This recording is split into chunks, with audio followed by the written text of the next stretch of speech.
Arbitrium Produtora apresenta Coalando no Espaço. Antes de começar esse episódio, vim aqui te pedir 3 coisas. A primeira, segue o Coalando no Espaço aqui no Spotify para tu receber notificações de quando sair um episódio novo. A segunda, avalie esse podcast de 1 a 5 estrelas, fica ao teu critério. E a terceira coisa, compartilha com teus amigos para poder me ajudar bastante. Gurizada, é isso, curta o episódio, até mais. E aí galera, tudo bem com vocês? Eu sou o Will, estamos começando mais um episódio do Coalando no Espaço, aquele podcast onde eu vou até a tua casa para conversar contigo. Mas hoje, mais uma vez, eu não fui na casa de ninguém porque nós não temos patrocinadores. Então, CVC ou empresas de mobilidade pelo Brasil nos patrocinem para a gente poder conversar com a pessoa pessoalmente. E hoje nós estamos aqui com uma pessoa de Minas Gerais, mais precisamente de Belo Horizonte, e jornalista, a Poliana Salles. Tudo bem contigo? Como é que tá? Como é que foi teu dia hoje? Olá, tudo bem? Então, hoje meu dia foi tranquilo, por incrível que pareça, eu tô de folga. Folga no meio da semana é bom, né? Coisa boa, bah? Sim, raro, bem no meio da inclusive. semana. Coisa boa. O que fizestes hoje? Aí eu tirei o dia pra ficar mais descansando, resolvendo alguns problemas pessoais, treinei, então tá tranquilo agora. Entendi, tá muito frio aí por Minas? Não tá frio. Começou a chover agora à noite, né? Mas frio não tá. Faz um tempo que a gente não sente frio por aqui. Sério? Eu não sei Sim. como que é a questão aí de Minas, mas eu sou do Rio Grande do Sul, né? Então O aqui, sul é mais frio, né? aqui já tá frio. Sim. Não, aqui ainda não. Ano passado fez frio no inverno, mas por enquanto não, tá tranquilo, tá um tempo agradável. Agora, sem muito calor, mas de tarde, hoje, por exemplo, tava bem quente. Ah, eu imagino. Quantos graus mais ou menos, só pra ter uma ideia? Uns 28, eu acredito. Meu Deus do céu, 28? Na academia, a gente passa de 30 com a sensação térmica. Sério? Sim, Caramba. tá quente. Eu imagino. E Belo Horizonte é uma cidade que tem bastante movimento, assim, de carro, vai e vem. Sim. Assim, gente, é capital, é muito movimentada, o trânsito é terrível, horário de pico, você fica agarrado no trânsito mesmo, e é isso. É isso, igual uma cidade grande normal do Brasil, né? Exatamente. É capital, cidade grande, de mais de 1 milhão de habitantes. Então, assim, Meu acredito Deus. que é até maior que sede de Porto Alegre. Sou de Canoas, do lado de Porto Alegre. Eu acredito que Belo Horizonte é maior do que Porto Alegre, assim, quase certeza. Mais seguro eu tenho certeza que é. Porque Porto Alegre é uma cidade bem perigosa. Não sei se eu chutaria mais segura, viu? Aqui também tem violência, infelizmente, né? Mas a gente se acerta. Tem que tomar todos os cuidados. Normal, né? Mas me diz uma coisa, como é que veio a tua ideia de ser jornalista? Onde é que surgiu essa luz na sua cabeça? Essa loucura, né? Essa ideia mais louca. Então, eu sempre fui muito comunicativa, sempre gostei muito da área de comunicação. Desde pequenininha eu já dava, assim, alguns indícios de que eu seguiria por isso. E quando eu era mais nova, eu fiz teatro. E no teatro eu tinha aquele sonho de ser atriz e tudo mais, mas era um sonho de adolescente. Fui ficando mais velha, chega aquela pressão do ensino médio e diz aquela coisa, tipo, e aí, agora eu preciso me formar em alguma coisa, preciso fazer algo, algum curso.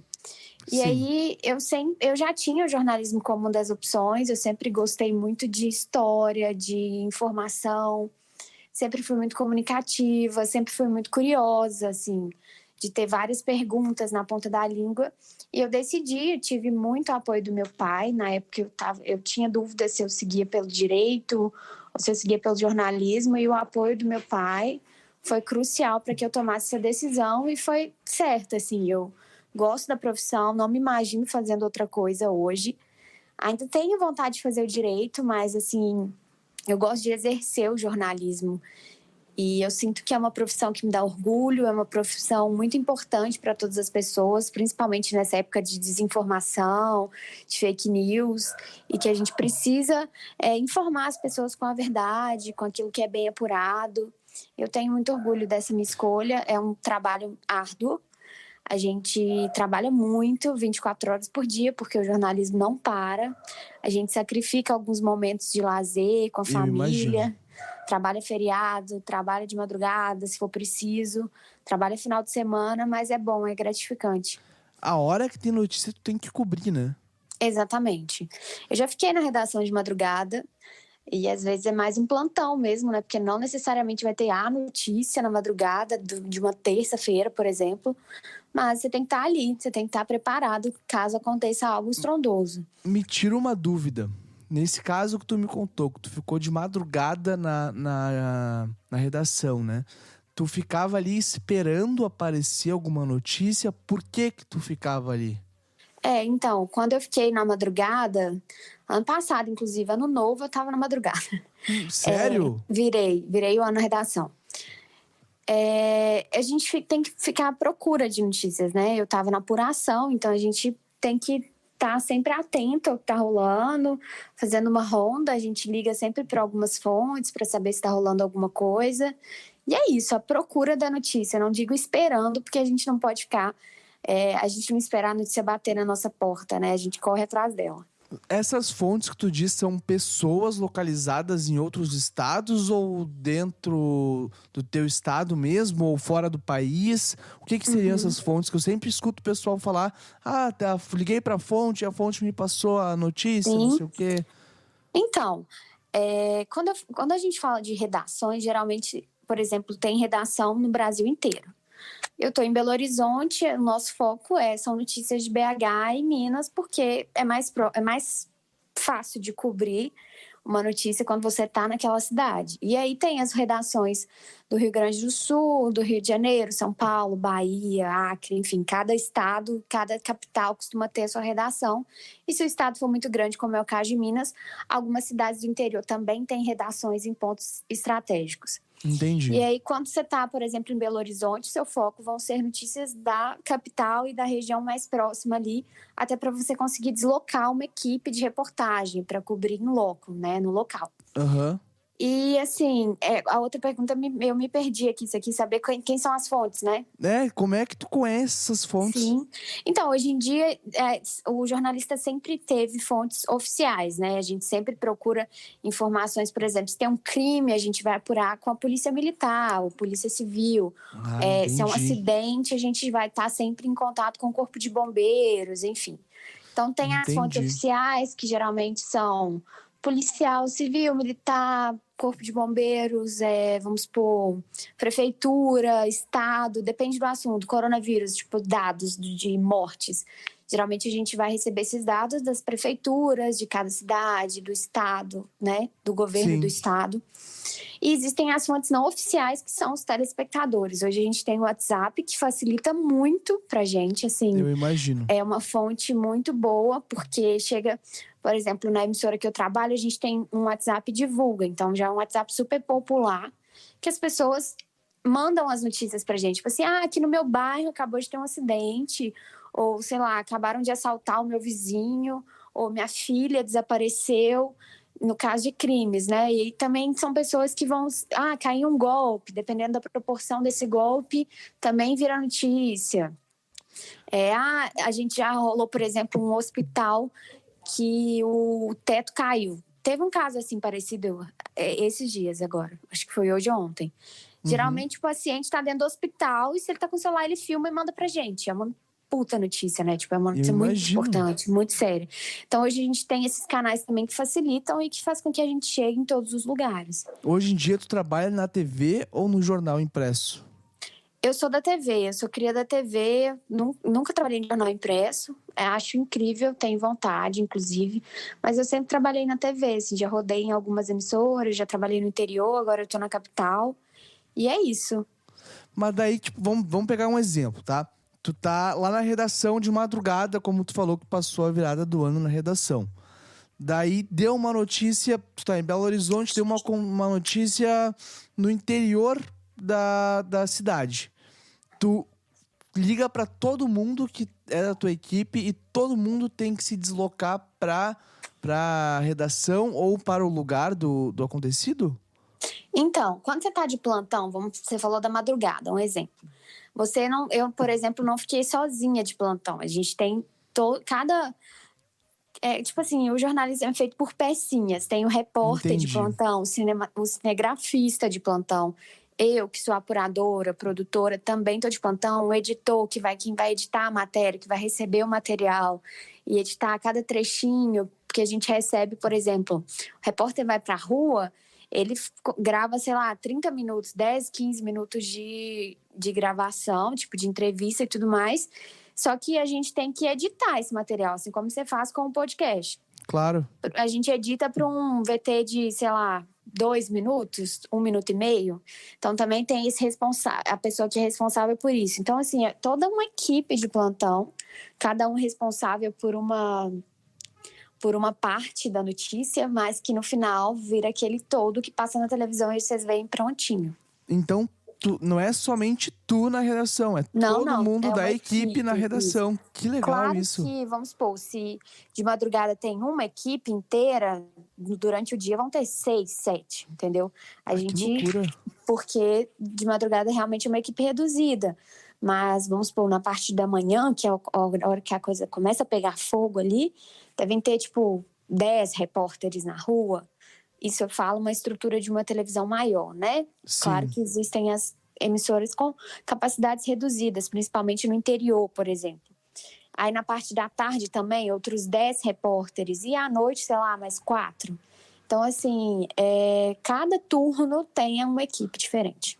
Cada turno tem gente ali disposta para cobrir a notícia que aconteceu. Sim, cada turno tem pessoas disponíveis porque o jornalismo é 24 horas. Então, assim, enquanto você está dormindo, tem gente ali trabalhando para ter notícia, enquanto você está almoçando, enfim, o tempo inteiro. Uma emissora de televisão, ela não para. Eu acredito que a maioria, né? Claro. Eu vou te fazer 2 perguntas agora, tá? Juntando as duas, para saber como é que foi a questão do coronavírus. Como é que foi Vocês levaram muito susto, o pessoal da redação.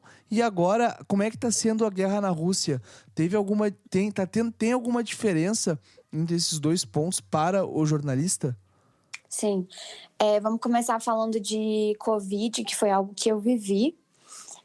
Estar em uma redação, cobrir o coronavírus realmente foi uma loucura e muito triste também, porque quando vocês ficavam sabendo das notícias tristes, das mortes, dos números, a gente ficava sabendo antes. Então, assim, foi algo doloroso. O jornalista teve que se arriscar, porque a gente não tinha o privilégio do home office. Não vou generalizar, claro que algumas pessoas em grupo de risco ficaram de casa, mas eu, por exemplo, e muitos colegas, a gente continuava nas redações, claro que tomando todos os cuidados, mas se colocando à prova ali também, né? Porque era uma linha de frente também, né? Exatamente. Então, assim, do mesmo jeito que os médicos, os enfermeiros não pararam e muitas profissões essenciais, o jornalismo não foi considerado uma profissão essencial, por exemplo, na hora de estar na fila da vacina, mas foi uma profissão que realmente não parou. A gente estava ali o tempo inteiro, saindo para a rua, claro que usando máscara, se cuidando, mas se colocando à prova do mesmo jeito. Claro. E foi algo, assim, muito exaustivo, eu vou dizer, porque tinham dias que eram, assim, dias muito terríveis no Brasil. A gente até dobrava, passava do horário, fazia mais horas, porque a notícia não para, a gente tinha que informar a população, principalmente numa época que a gente lidou muito com fake news, desinformação, muita mentira, e a gente teve que lutar contra isso para manter a população informada no momento em que, assim, eu costumo dizer que a informação salvou vidas, né? Com certeza. Porque, principalmente no caso da Covid. A informação correta salvou vidas, né? Exatamente. Uma informação bem apurada, bem informada. Por mais que a gente tenha consciência de que ficou muito cansativo para a população assistir aos jornais, porque eram notícias muito trágicas e a gente sabe disso, mas era a nossa obrigação informar, assim. Tipo, não dava para, num momento tão crítico, você ligar um jornal e ver um tanto de notícia alegre, notícia positiva, porque não condizia com a realidade que a gente está vivendo no país. E a gente tem que informar a verdade e aquilo que está acontecendo. Não dá para maquiar uma situação que não existe. Eu vejo até muitas pessoas falando que quando eu ligo a TV só aparece coisa ruim na TV. Mas, claro, no Brasil acontece muito mais coisa ruim do que coisa boa.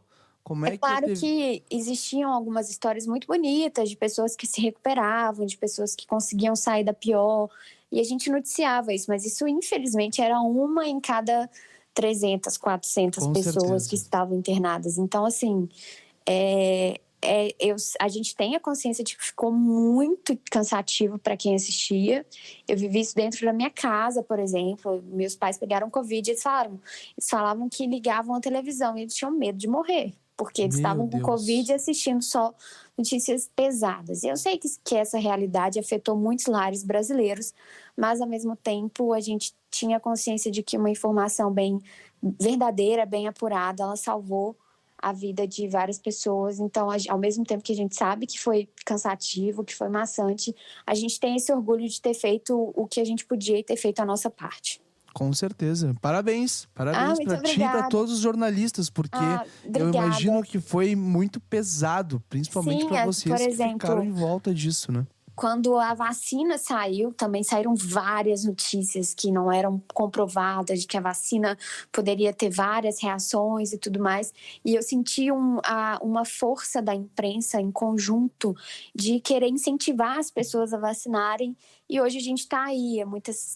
Acho que a maioria das cidades brasileiras já liberaram o uso da máscara, muitas cidades não registram óbitos, os casos confirmados caíram muito, então a gente tem esse orgulho de ter feito parte disso, desse incentivo.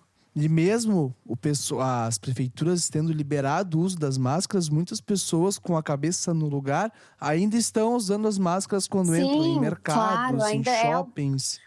a gente ainda tem que tomar todos os cuidados, né? Porque a gente sabe que os números caíram, mas a gente não está 100% livre desse vírus. A gente nunca sabe o dia de amanhã, porque é tudo muito Exatamente. novo. Nós podemos ser surpreendidos a qualquer momento, mas a gente tem esse orgulho de ter incentivado e de ter, assim, a situação melhorou. As pessoas morrem menos, as pessoas estão mais seguras, as pessoas podem estar ao lado de quem elas amam. E é isso, a gente pode voltar à vida, né? Aos poucos, tomando todos os cuidados, mas poder viver momentos que há 2 anos, há 1 ano atrás, eram impossíveis. Com certeza. Mais uma vez, eu reforço os parabéns para ti e para todos os jornalistas. Muito E obrigada. a segunda pergunta da Rússia. Como é que está sendo Sim. cobrir a guerra na Rússia? Primeiramente, parabenizar todos os jornalistas que estão cobrindo a guerra. Eu não estou cobrindo, como eu estou em Belo Horizonte, assim, a gente cobre mais a questão de Minas e a capital aqui. Geralmente as emissoras têm correspondentes internacionais que são brasileiros que moram em outros países e correspondem, né, que são responsáveis pelas notícias de fora do país. Eu não cobri a guerra na Rússia, acompanhei como vocês da televisão, da internet, mas tenho total admiração por todos aqueles que estão lá, que se colocaram à prova, que correram risco de vida, porque você está no meio de uma guerra. Eu não consigo imaginar a tensão, mas ao mesmo tempo a adrenalina de noticiar, né, também é algo muito importante de ser noticiado e de ser falado no mundo inteiro. Então, assim, eu não posso falar como é a cobertura, assim, com propriedade, porque eu não participei disso, mas eu imagino que seja algo muito...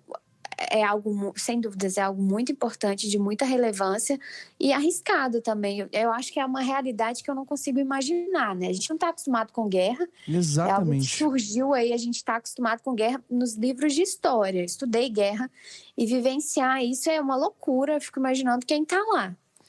Mas tu sabe que eu fico pensando na questão de por que quando acontece uma guerra na Europa, nós acabamos olhando para a guerra e cobrindo a guerra.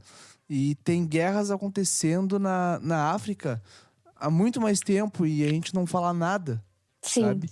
Eu fico pensando sobre isso quase todo dia. Eu não é algo que dá para passar pano, porque realmente a gente tem que noticiar tudo que acontece. E existem guerras dentro do nosso país que a gente não noticia como deveria. Também. Tem uma tribo indígena que está desaparecida por causa de garimpeiros, desapareceram como a tribo. Eu não tenho certeza o nome, eu vou até pesquisar aqui, e a gente não vê isso nos portais, nas capas dos jornais. Pra tu ter uma ideia, eu não sabia disso que tu acabou de me falar. Chama tribo Yanomami. Eles são indígenas que desapareceram. E a principal suspeita é que garimpeiros tenham matado e estuprado essa tribo. Então, assim, quantos jornais, se você acompanha a notícia, você vê algo você nem sabia dessa notícia, né? Não Deveria sabia. estar na capa dos jornais, a gente deveria repercutir isso. Mas, em contrapartida, por que a gente tem que noticiar a guerra na Europa? Porque a gente sofre as consequências aqui no Brasil.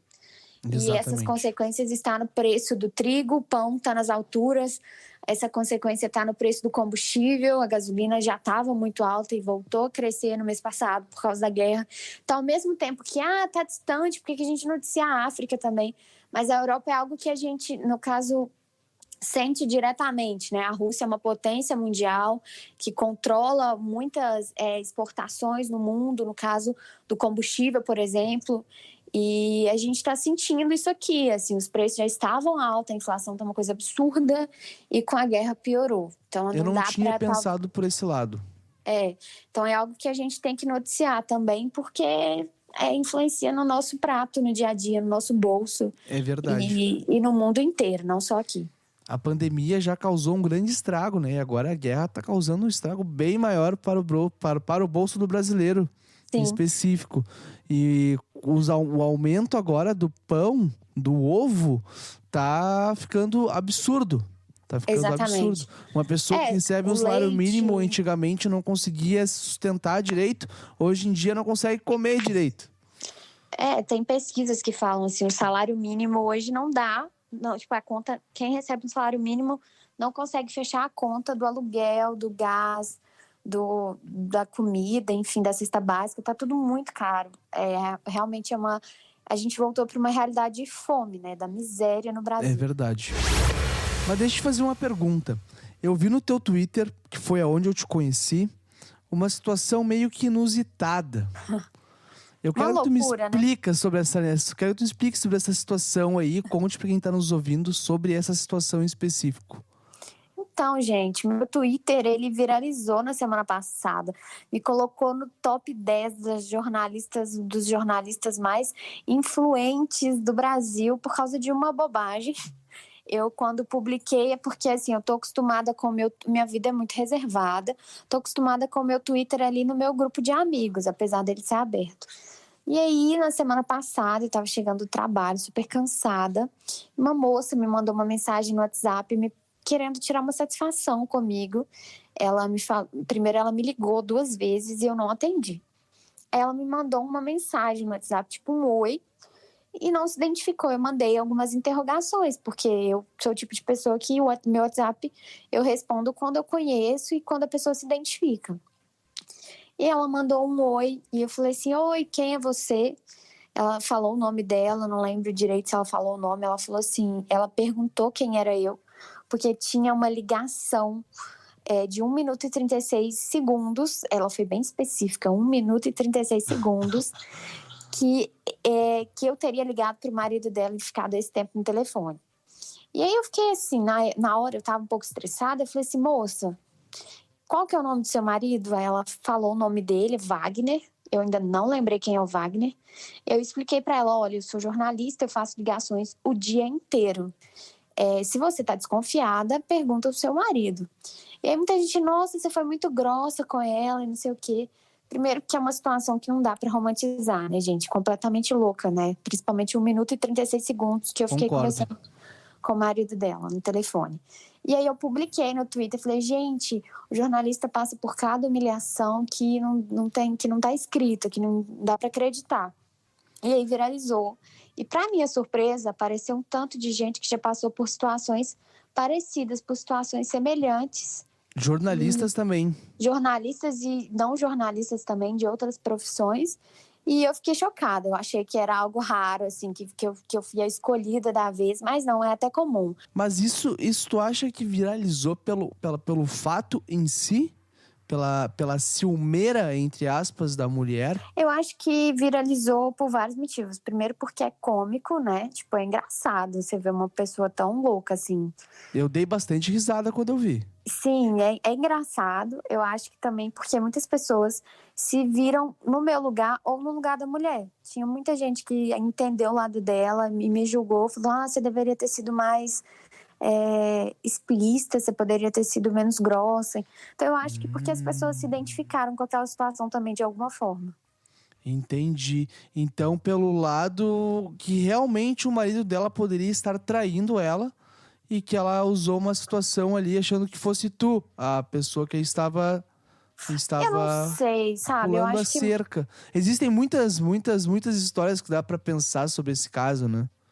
eu acho que são várias vertentes ali. Muita gente se identificou com o ciúme dela. Eu acredito que, gente, vamos combinar, esse Wagner já deve ter dado motivo pra ela, né? Com Não gosto. certeza. Vamos combinar que ele deve ter dado algum motivo. Mas eu acho que muitas pessoas acharam ela invasiva, assim, de pegar o celular de uma pessoa, olhar o minuto exato da ligação e já chamar a outra, indagar a outra, como se ela fosse culpada. Então, assim, é uma atitude muito invasiva e engraçada para quem recebe também. Quando eu vi depois que ela se identificou e que ela falou por que ela estava me chamando no WhatsApp, depois que eu passei a raiva, assim, do momento que eu estava estressada, eu achei engraçado também. Tipo, meu Deus, né? A que ponto chegamos? E depois disso, continuando, ela pediu desculpas, ela reconheceu, ela falou, realmente, Ah, com você certeza. entrou em contato com meu marido para uma entrevista. Provavelmente eu liguei para ele para sondar. Eu acho que ele não chegou a dar essa entrevista, porque eu não lembro quem é Wagner. Até hoje nem se lembra quem é Não, Wagner. eu nem me dei ao trabalho também de querer saber, porque preguiça. E é isso, assim, eu acho que as pessoas se identificaram de alguma forma. Ela É pede verdade. desculpas, e depois que ela pede desculpas, eu até falo, ok, não rendo mais, e é isso, assim. Com certeza as pessoas se identificaram de alguma forma com a atitude dela, porque hoje em dia a quantidade de homens que tem que não são fiéis ao casamento é uma coisa que extrapola, né? E foi a Sim, primeira vez que aconteceu contigo uma questão dessas? então, desse estilo, sim. Mas a gente recebe muitos pedidos loucos por ser jornalistas, muitas situações engraçadas. As pessoas acham que o jornalista ele é capaz de tudo, ele é capaz de salvar o mundo. Então a gente recebe ligações pedindo cesta básica, pedindo ajuda para coisas, tipo assim, teve um dia, foi essa semana, inclusive. Não foi uma situação que aconteceu comigo, foi uma situação que aconteceu com a minha chefe. Ela recebeu uma mensagem de uma pessoa que pedia para ela. A pessoa falava assim: olha, eu tô precisando de dados de uma outra pessoa. Você consegue para mim descobrir o CPF e o RG dessa pessoa? Ah, Tipo sim. assim, claro que não, a gente não trabalha para isso. Não sou Então, assim, investigativa. exatamente. Então, assim, a gente recebe vários pedidos loucos por ser jornalistas. As pessoas, às vezes, não entendem direito qual é o nosso papel, confundem as coisas. Mas nessa situação específica foi a primeira vez. É tipo, eu não sou da Atena, né? Então, Nesse e nível. nem o da Atena vai conseguir atender o mundo do jeito que as pessoas querem. Com certeza, com certeza. Mas enfim, vamos indo para nossa reta final, tá? E eu tô agora com uma ideia no meu podcast em querer saber como que é a vida das pessoas nas suas respectivas cidades. No Aham. caso, eu sou de Porto Alegre, então eu tenho uma ideia de como que é a vida aqui, né? E Na fale verdade, um não pouco tenho. como é a vida em Porto Alegre. A vida em Porto Alegre, hoje, vamos pegar hoje, acordo no frio, vou almoçar, tem sol. E eu posso ficar um pouquinho no sol para almoçar, né? Para depois do almoço Uhum. me esquentar um pouco. De tarde trabalhando, manhã trabalhando. Na volta, frio de novo. Entendeu? Então, é basicamente isso. Manhã frio, o dia quente e a noite frio, né?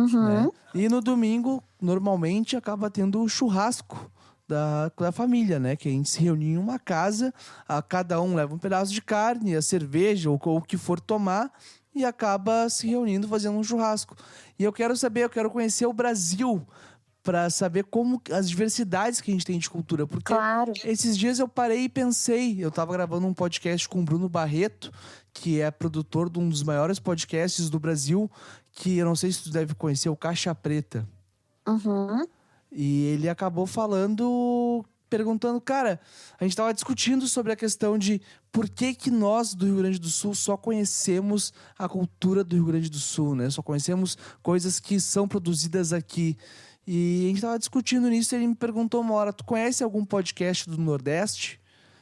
E eu fiquei pensando, não conheço nenhum podcast do Nordeste. E eu fui pesquisar e tinha milhares de podcasts no Nordeste. Uhum. Assim como tem milhares de podcasts no Brasil. né? E eu pensei, cara, eu vou conhecer o Brasil inteiro conversando com as pessoas e querendo saber como que é a vida das pessoas e a diferença de lugares, né? Porque, querendo ou não, Minas para Porto Alegre, Belo Horizonte para Porto Alegre, não é tão distante Não. em quilometragem, mas em cultura já é muito distante. E E eu o que gostaria de quando te saber um falam pouco de. Só disso. para assim, para ver até onde eu posso falar de mim, né? Jornalista Tá. também gosta de perguntar muito. Quando te falam de Minas Gerais, você pensa o quê? Quando te falam de Belo Horizonte, o que vem na sua cabeça? Quando me falam de Minas, num conceito geral, me vem café e pão de queijo. Ah, E doce de esse, leite. exatamente, esse é o nosso costume aqui. Acordar, tomar um café da manhã com café. Eu não tomo café, eu sou mineira que não gosta de café. Mas o pão de queijo eu não dispenso. O pão de queijo daí é bom?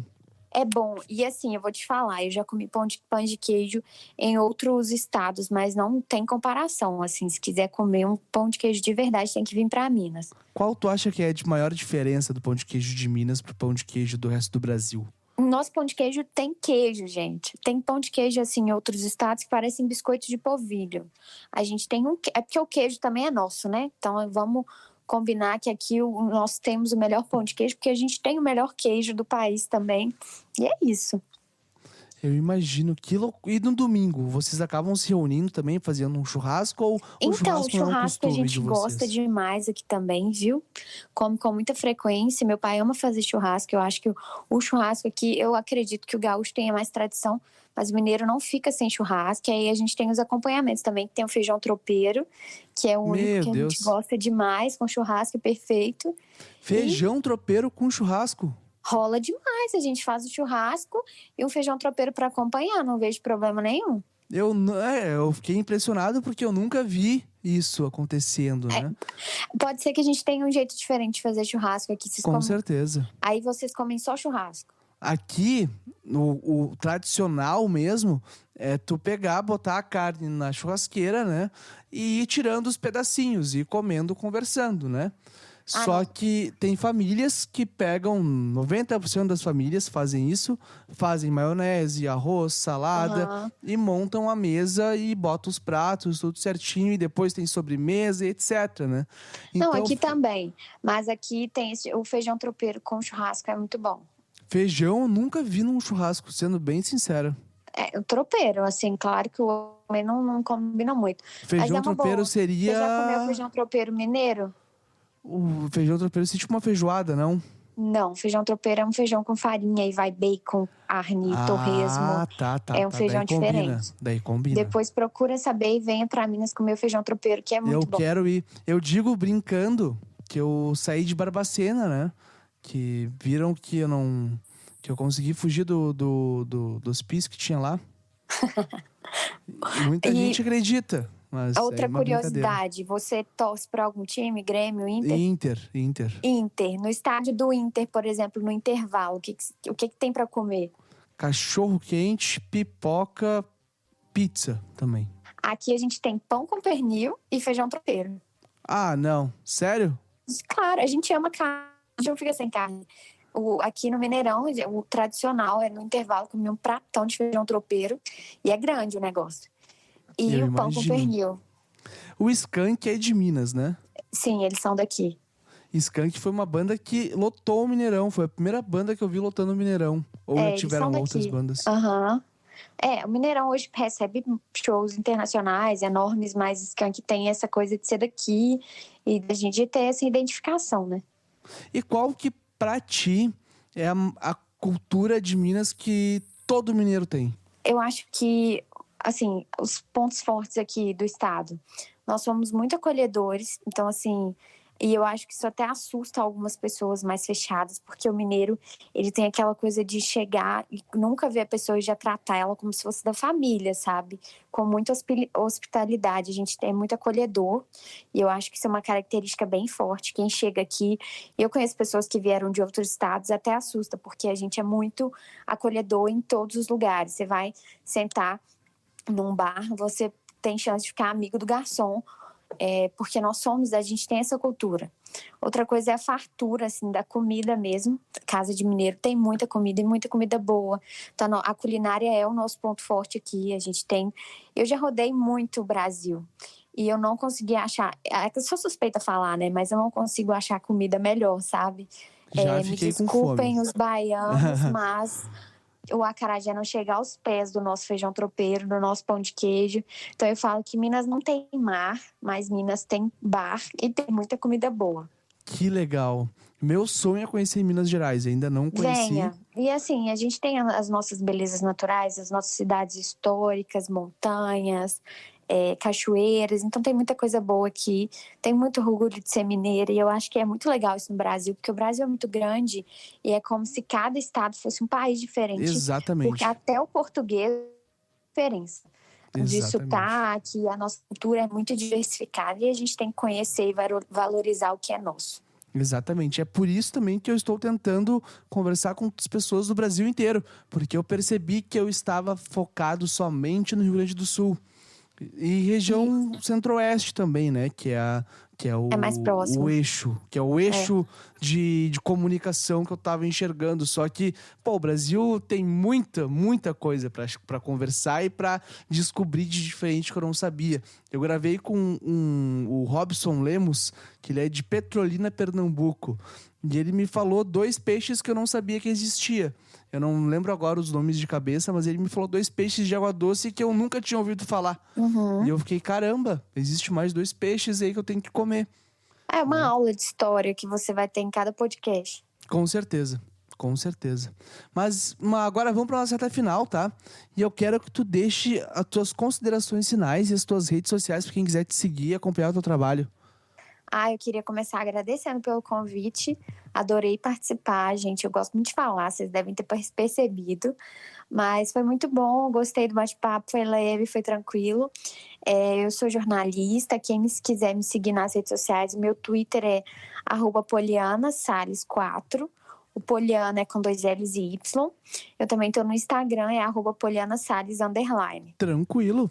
Vai estar tudo na descrição do episódio. Muito obrigado por ter aceitado participar aqui do Coalando. Eu que agradeço, desejo tá? sucesso aí, que você tenha vários outros episódios de muito conhecimento. Vou passar a acompanhar, não conhecia, agora eu vou passar a acompanhar e escutar.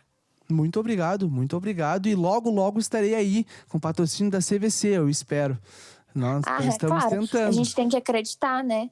Agora já dá pra certeza. viajar de novo, dá pra voltar a essa vida aí de entrar no avião e poder conhecer novos lugares. Com certeza. Em breve estarei aí em Belo Horizonte pra gente poder trocar uma ideia pessoalmente. Venha ir num assim. bar, né?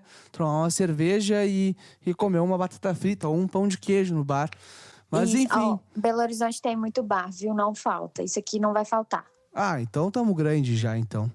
Então tá, gurizada, pra tu que tá nos ouvindo, vai seguir a Poliana nas redes sociais e vai me seguir também nas redes sociais. Não se esqueçam de marcar lá o 5 estrelas se tu gostou do episódio e uma se tu não achou tão legal, mas me comenta por que tu não achou tão legal e compartilha pros teus amigos que vai me ajudar bastante.